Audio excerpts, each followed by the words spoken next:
ಕಾಂಗ್ರೆಸ್ ಸರ್ಕಾರ ಏನ್ ಬಿಲ್ ತಂದಿದೆ ಅದಕ್ಕೆ ನಾನು ಸ್ವಾಗತ ಮಾಡ್ತೀನಿ. ಇಷ್ಟೆಲ್ಲರೂ ಮಾತಾಡ್ತಾ ಇದ್ದಾರೆ, ಒಂದು ಸಮುದಾಯಕ್ಕೆ ನೋಡಿ ನೀವು ಮಾತಾಡ್ತಾ ಇದ್ದೀರಾ. ಇದು ಬಿಲ್ಲು ಒಬ್ಬರಿಗೆ ಲಾಗು ಆಗಲ್ಲ, ಎಲ್ಲಾರ್ಗೆ ಲಾಗು ಆಗತ್ತೆ. ಯಾಕಂದ್ರೆ ಯಾರು ಪ್ರಚೋದನೆ ಮಾತಾಡಿದ್ರೆ ಇಲ್ಲಿ ಮಿನಿಸ್ಟರ್, MLA, ಮೋದಿ ಮಗ, ಪ್ರೈಮ್ ಮಿನಿಸ್ಟರ್ ಮಗ, ಯಾರ ಮಗ ಜೈಲಿಗೆ ಹೋಗಂಗಿಲ್ಲ. ಒಂದು ಬಡವ ಮಗ ಜೈಲಿಗೆ ಹೋಗ್ತಾನೆ. ಅದು ನಿಮ್ಗೆ ತಿಳಿತಾ ಇಲ್ಲ. ಭಾಷಣ ಮಾಡ್ತೀರಿ, ಸ್ಟೇಜ್ ಮೇಲೆ ಇಟ್ಕೋತೀರಾ, ಭಾಷಣ ಮಾಡ್ತೀರಾ, ಅವ್ರ ಮೈಂಡ್ ನಲ್ಲಿ ಹಿಂದೂ ಮುಸ್ಲಿಂ ಆಗ್ತೀರಾ, ಅವ್ರು ಒಳ್ಳೆಯವರು ಅವ್ರು ಕೆಟ್ಟವರು ಅಂತ ಹೇಳ್ತೀರಾ.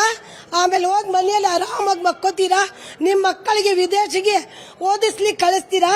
ಇಲ್ಲಿ ಬಡವ ಮಕ್ಕಳು ತಾನೇ ಜಗಳ ಮಾಡಿ ಜೈಲಿಗೆ ಹೋಗ್ತಾರೆ. ನಿಮ್ಗೆ ಒಂದು ಪ್ರಶ್ನೆ ಕೇಳ್ತೀನಿ, ನಾವು ಪಾಕಿಸ್ತಾನ ನಿಮ್ಗೆ ಕೊಟ್ಟಿದೀವಿ ಅಂತ ಹೇಳ್ತೀರಾ ನೀವು. ಪಾಕಿಸ್ತಾನ ನಮ್ಗೆ ಬೇಕಾಗಿಲ್ರಿ. ಪಾಕಿಸ್ತಾನದವ್ರಿಗೆ ಬಾಂಬ್ ಹಾಕಿ ಹೊಡೆದ್ ಬರೋ ಶಕ್ತಿ ನಮ್ಮಲ್ಲೇ ಇದೆ. ಈ ದೇಶನ ಕಟ್ಟಲಿಕ್ಕೆ ನಾವು 72% ಜನ ಜೀವ ಕೊಟ್ಟಿ ಇದು ದೇಶನ ನಾವು ಇವತ್ತು ತಂದಿದ್ದೀವಿ. ನಮ್ಮ ಮುಸ್ಲಿಂ ಸಮಾಜ ಅಷ್ಟೇ ಅಲ್ಲ, ನಾನು ಮುಸ್ಲಿಂ ಒಂದು ಮಹಿಳೆ, ಇಡೀ ರಾಷ್ಟ್ರದಲ್ಲಿ ಎಲ್ಲ ಸಮಾಜಗೋಸ್ಕರ ಹೋರಾಟ ಮಾಡ್ತೀನಿ. ನಿಮ್ಮ ಮಸೀದಿಯ ಗುರುಗಳು, ಮೌಲ್ಯಗಳು ಕೂಡ ಇವತ್ತು ಪ್ರಚೋದನಾತ್ಮಕ ಭಾಷಣಗಳನ್ನ ಮಾಡ್ತಾರೆ. ಅವರು ಕೂಡ ಭಾಷಣಗಳ ಮಾಡೋ ಮುಖಾಂತರ ಕೆರಳಿಸ್ತಾರೆ. ಇದನ್ನು ತಾವು ಒಪ್ತೀರಾ? ನಾವು ಒಪ್ತೀನಿ. ಯಾಕಂದ್ರೆ ಅವ್ರು ಏನು ತಪ್ಪು ಮಾಡಿದ್ರೆ ಯಾರೋ ಮಾಡ್ಲಿ, ಬಾಬಾ ಸಾಹೇಬ್ ಅಂಬೇಡ್ಕರ್ ಅವರು ಸಂವಿಧಾನನ ಕೊಟ್ಟಿದಾರಂದ್ರೆ ಯಾರೋ ಮಾಡ್ಲಿ, ಅದು ತಪ್ಪೇನೆ. ಅದು ಸರಿಯಾಗಿ ಅದಕ್ಕೆ ಲಾಗು ಮಾಡ್ಕೊಂಡು ಬಿಜೆಪಿ ಮಾಡಲಿ, ಕಾಂಗ್ರೆಸ್ ಮಾಡಲಿ, JDS ಮಾಡಲಿ, RSS ಮಾಡಲಿ, ಯಾರೋ ತಪ್ಪು ಮಾಡಿದರೆ ಅದಕ್ಕೆ ಸರಿಯಾಗಿ ಅದು ಬಿಲ್ ಅನ್ನ ಪಾಸ್ ಮಾಡಿ ಅವ್ರಿಗೆ ಶಿಕ್ಷೆ ಆಗಬೇಕು. ಮತ್ತೇನು ಮಕ್ಕಳು ಜೈಲಿಗೆ ಹೋಗ್ತಾ ಇದ್ದಾರೆ ಅವ್ರ ಮೇಲೆ ಕೇಸ್ಗಳು ಕಮ್ಮಿ ಆಗಬೇಕು. ಮತ್ತೆ ರಾಷ್ಟ್ರ ಸರ್ಕಾರ ಅವ್ರದ್ದು ಎಜುಕೇಶನು, ಅವ್ರದ್ದು ನೌಕರಿ ಬಗ್ಗೆ, ಅವ್ರ ಅಭಿವೃದ್ಧಿ ಬಗ್ಗೆ ವಿಚಾರ ಮಾಡಬೇಕು. ಈ ಬಿಲ್ಲಿಗೆ ಯಾರು ಪ್ರಚೋದನೆ ಭಾಷಣ ಕೊಡ್ತಾರೆ ಅವ್ರಿಗೆ ತ್ರಾಸ ಆಗ್ತಾ ಇದೆ ವಿನ ಒಳ್ಳೆ ಅಂತ ತಿಳ್ಕೊತಾರಲ್ಲ, ಬುದ್ಧಿವಂತ ಜನ ತಿಳ್ಕೊತಾರಲ್ಲ, ಅವ್ರಿಗೆ ಬಿಲ್ಲದಿಂದ ಏನು ಪ್ರಾಬ್ಲಮ್ ಇಲ್ಲ. ನೀವು ಇನ್ಮೇಲೆ ನಿಲ್ಲಿಸಬೇಕು ದ್ವೇಷ ಭಾಷಣ. ಎಲ್ಲಿಯೂ ಆದ್ರೆ ಖಂಡಿತವಾಗಿ ಹೋರಾಟ ಮಾಡ್ತೀನಿ ನಾನು. ಖಂಡಿತವಾಗಿ ನಾನು ಸತ್ಯ ಪರವಾಗಿದ್ದೀನಿ. ನಾನ್ ತಪ್ಪು ಮಾಡ್ರೆ ನನ್ನ ಮೇಲೆ ಕೂಡ ಕೇಸ್ ಆಗ್ಬೇಕು. ಯಾರೋ ಮಾಡ್ಲಿ, ಕಾಂಗ್ರೆಸ್ ದವ್ರು ಮಾಡ್ಲಿ, ಬಿಜೆಪಿ ದವ್ರು ಮಾಡ್ಲಿ, ಯಾರಿಗೂ ನೋವು ಆಗ್ಬಾರ್ದು. ಎಲ್ಲರಿಗೂ ಸಮಾನತೆ ಸಿಗ್ಬೇಕು. ಬಾಬಾ ಸಾಹೇಬ್ ಭೀಮ್ರಾವ್ ಅಂಬೇಡ್ಕರ್ ಅವರು ಎಲ್ಲರಿಗೂ ಸಂವಿಧಾನದಲ್ಲಿ ಸಮಾನತೆ ಕೊಟ್ಟಿದ್ದಾರೆ. ನಮಗೆ ಯಾಕೆ ಮಾತಾಡಿಸ್ತೀರಾ? ಯಾರೋ ಮಾಡಿದ್ದಕ್ಕೆ ಎಲ್ಲ ಮುಸ್ಲಿಮನ್ನು ತಗೊಂಡ್ಬಿಡ್ತೀರಾ? ಯಾಕೆ? ನಾವು ಈ ದೇಶಕ್ಕೋಸ್ಕರ ನಾವು ಹೋರಾಟ ಮಾಡಿದೀವಿ. ಬನ್ನಿ, ನಿಮ್ಗೆ ತಾಕತ್ತಿದ್ರೆ ಪಾಕಿಸ್ತಾನಕ್ಕೆ ಹೋಗುವ, ಹೋರಾಟ ಮಾಡೋನು. ತಾಕತ್ತಿದ್ರೆ ಆಯಿಷಾ ರೆಡಿ ಇದ್ದಾಳೆ. ಸರ್, ಒಂದು ಮಾತನ್ನ ಹೇಳಿದ್ರು, ಕಾಂಗ್ರೆಸ್ ಪಕ್ಷ 2 ವರ್ಷ ಆಗಿದೆ. ಈ ಹಿಂದೆ ನೆನಪಾಗ್ದಿದ್ದು ಈಗ ನೆನಪಾಯ್ತಾ? ಎಲ್ಲೊಂದ್ ಕಡೆ ತಮ್ಮ ಉಳುಕನ್ನು ಮುಚ್ಚಿಕೊಳ್ಳಲಿಕ್ಕೆ, ತಮ್ಮಲ್ಲಿರ್ತಕ್ಕಂಥ ರಿಫ್ಟ್ ಅನ್ನು ಮುಚ್ಚಿಕೊಳ್ಳಲಿಕ್ಕೆ ಈ ಬಿಲ್ ಅನ್ನ ತರ್ತಿದ್ದಾರೆ. ಮತ್ತು ನೀವು 50 ರಿಂದ 60 ವರ್ಷ ಈ ರಾಜ್ಯವನ್ನ ಆಳಿದಿರಾ. ಅವತ್ತು ಇಲ್ಲದಿದ್ದ ದ್ವೇಷ ಭಾಷಣ ಈಗ ಯಾವ ರೀತಿ ಬಂತು ಅನ್ನೋ ಒಂದು ಪ್ರಶ್ನೆಯನ್ನ ಮಾಡ್ತಿದ್ದಾರೆ.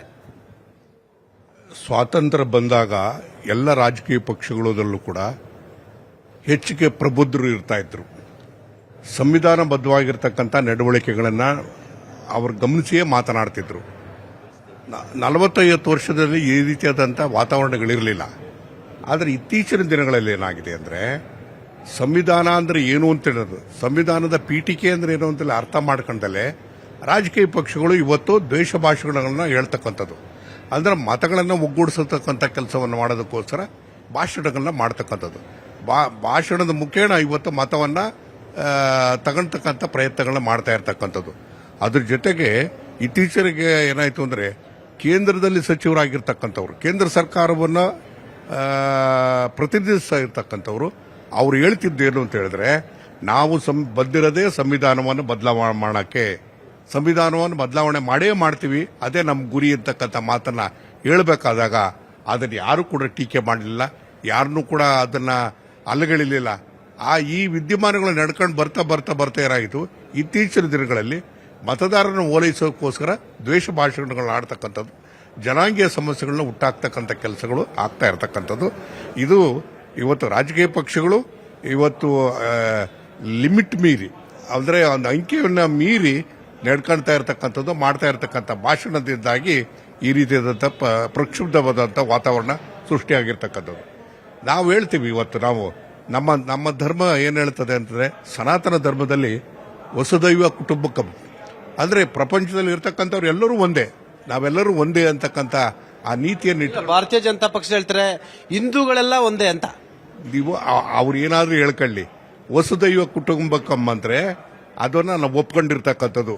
ಪ್ರಪಂಚದಲ್ಲಿ ಇರ್ತಕ್ಕಂಥದ್ದು ಯಾವೇ ಮೂಲೆಯಲ್ಲಿದ್ರೂ ಕೂಡ ನಾವೆಲ್ಲರೂ ಕೂಡ ಅಣ್ಣ ತಮ್ಮನ್ಗಳೇ, ನಾವು ಸೋದರರೇ ಅಂತಕ್ಕಂಥ ಭಾವನೆ ಬರ್ತಕ್ಕಂಥ ಆ ಧರ್ಮ ನಮ್ಮ ಸನಾತನ ಧರ್ಮ ಹೇಳ್ತಕ್ಕಂಥದ್ದು. ಆ ಸನಾತನ ಧರ್ಮವನ್ನು ಹೆಸರಿನಲ್ಲಿ ಆ ಧರ್ಮವನ್ನು ಮೀರಿ ಈ ರೀತಿಯಾದಂಥ ಪ್ರಚೋದಿತವಾದಂಥ ಮಾತುಗಳನ್ನ ಆಡ್ತಾ ಇರ್ತಕ್ಕಂಥದ್ದು ಮತಗಳಿಕೆಗೋಸ್ಕರ ಬಿಟ್ಟರೆ ಬೇರೆ ಇನ್ಯಾವುದಕ್ಕೂ ಅಲ್ಲ. ಹಾಗಾಗಿ ಅದಕ್ಕೆ ನ್ಯಾಯಾಂಗದ ಒಪ್ಪಿಗೆ ಇದೆ. ಇವತ್ತು ಸರ್ವೋಚ್ಚ ನ್ಯಾಯಾಲಯ ಒಪ್ಪಿಗೆಯನ್ನು ಕೊಟ್ಟು ಕಾನೂನು ತರಬೇಕು, ಕಾನೂನು ತಂದು ಅದು ಜಾರಿ ಮಾಡದೇ ಇದ್ದಂಥ ಸಂದರ್ಭದಲ್ಲಿ ಅದೊಂದು ಕಂಟೆಂಪ್ಟ್ ಆಗ್ತದೆ ಅಂತೇಳಿ, ನ್ಯಾಯಾಂಗ ನಿಂದನೆ ಆಗ್ತದೆ ಅಂತೇಳಿ ಹೇಳಿದ ಮೇಲೆ ಕಾನೂನು ತರದಲ್ಲಿ ಇದರ ತಪ್ಪಾಗ್ತದೆ.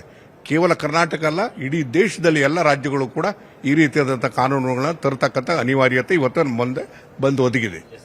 ದ್ವೇಷ ಭಾಷಣ ಅಂತ ಹೇಳಿದ್ರೆ ಭಾರತೀಯ ಜನತಾ ಪಕ್ಷ ಅಂತ ಹೇಳ್ತಾರೆ ಕಾಂಗ್ರೆಸ್ನವರು. ನಿನ್ನೆ ಕೂಡ ಸದನದಲ್ಲಿ ಅದೇ ಮಾತನಾಡಿದ್ರು. ದ್ವೇಷ ಭಾಷಣ ಮಾಡೋರು ಯಾರು? ನೀವು ಭಾರತೀಯ ಜನತಾ ಪಕ್ಷದವರು ಅಂತ ಹೇಳ್ತಾರೆ. ಬಜರಂಗ ದಳ ಇರ್ಬೋದು, ವಿಶ್ವ ಹಿಂದೂ ಪರಿಷತ್ ಇರ್ಬೋದು, ನಿಮ್ಮ ಅನೇಕ ಹಿಂದೂ ಧಾರ್ಮಿಕ ಸಂಘಟನೆಗಳು ಇರುವಂತದ್ದು ಹೇಳ್ತಿದ್ದಾರೆ.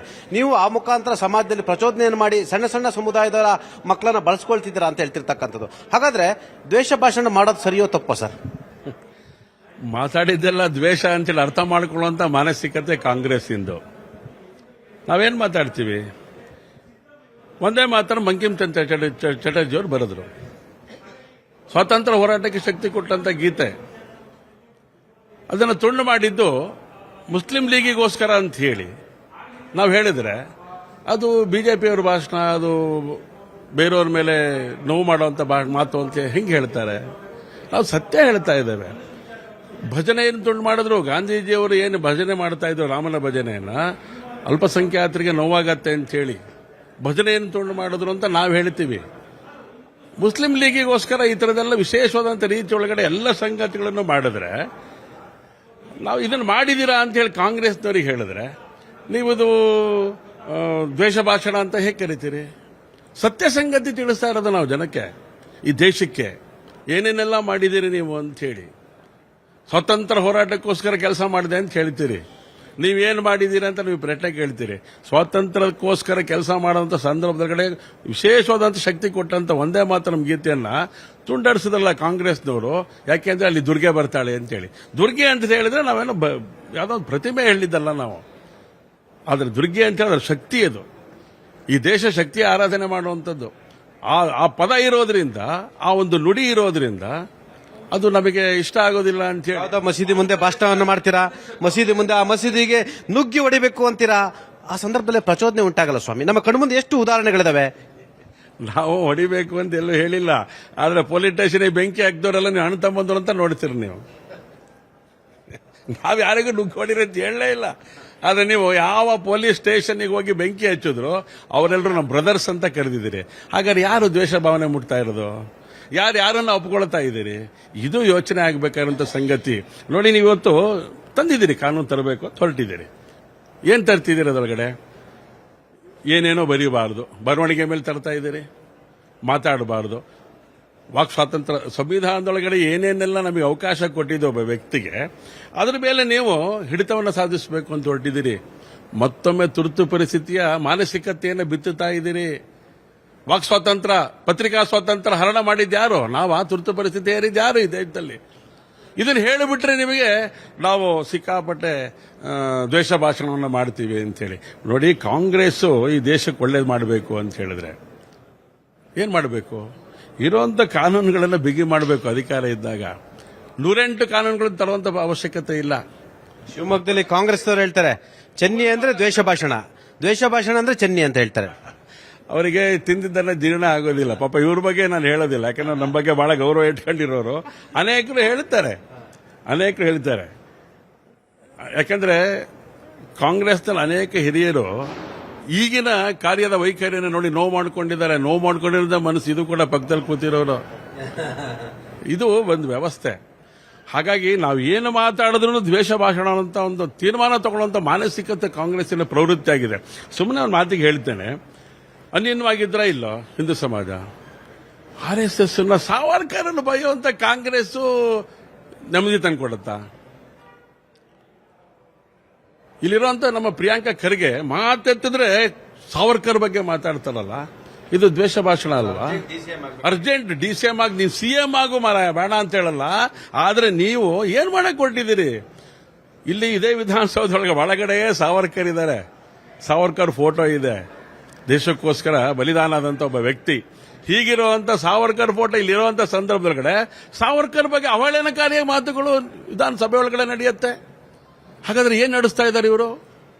ಇದನ್ನು ಪ್ರಶ್ನೆ ಕೇಳಿದ್ರೆ ನಮ್ದು ದ್ವೇಷ ಭಾಷಣಲ್ಲ. ನಾವು ದ್ವೇಷ ಭಾಷಣ ಮಾಡಬೇಕು ಅಂತ ಹೇಳಿದ್ರೆ ಅಕಸ್ಮಾತ್ ಅದಕ್ಕೆ ಈ ದೇಶದ ಜನ ಶಕ್ತಿ ತುಂಬಿದ್ರೆ ನೀವಾರು ಉಳಿಲಿಕ್ಕೆ ಸಾಧ್ಯನೂ ಇಲ್ಲ. ಅದನ್ನು ನಾವು ಹೇಳ್ತೇವೆ ಇವತ್ತು.